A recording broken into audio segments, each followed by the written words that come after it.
Mga kapitbahay, may regalo sa akin si Santa Claus. Pero medyo hindi ako natutuwa sa regalo niya sa akin eh.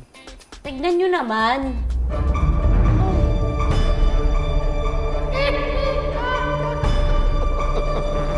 Diba? Natutuwa ba kayo sa ganyan? Ay, cute naman ah. Ah, cute ba yun? Ginawang apron yung jumper. Di pa naman magluluto. Hindi kasi ano, small kasi yung size eh. Oh, diba? Kita nyo yan? May pakita. Eh, ano palang gusto mong version ng Chucky? Chucky nga ito. Ayoko ng ganyang Chucky. No! Nakakatakot talaga ako. Ano ba takot ako sa doll? Ayoko! Anong gusto mong version ng Chucky yung kumakanta? Yung maputi. Oo! Walang mga sugat. Gusto ko yun! Tapos magaling din humanity, ganun. May ganun bang Chucky? Meron. Wow! Ang laki niya na! Mabigat? Mabigat. Para sa akin to! Kapag di ka pa happy dyan ha, Okay. ito ang tunay na Chucky. Oh my gosh! Buksan na natin! Dali! Wow! Open na natin? Oo! Yan! Ay! Buhay!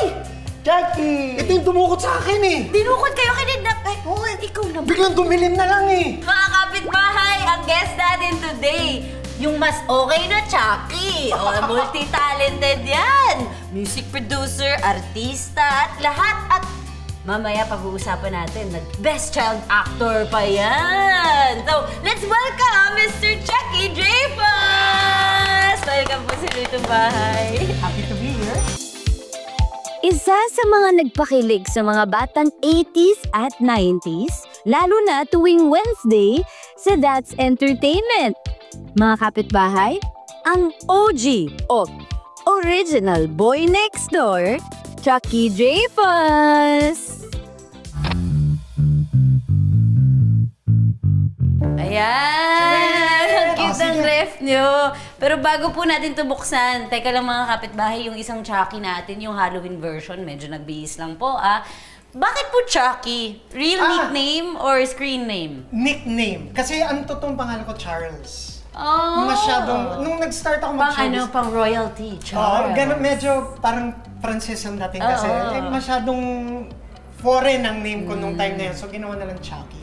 Bakit hindi po Chucky? Kayo pumili po, hindi? Kasi bata pa lang ako, Chucky na talaga ang tawag sa akin. Chucky. And nung nag-showbiz ako, Chucky na talaga yung tawag sa akin. So kahit gusto kong gawin Chuck, hindi na sanay ang mga tao.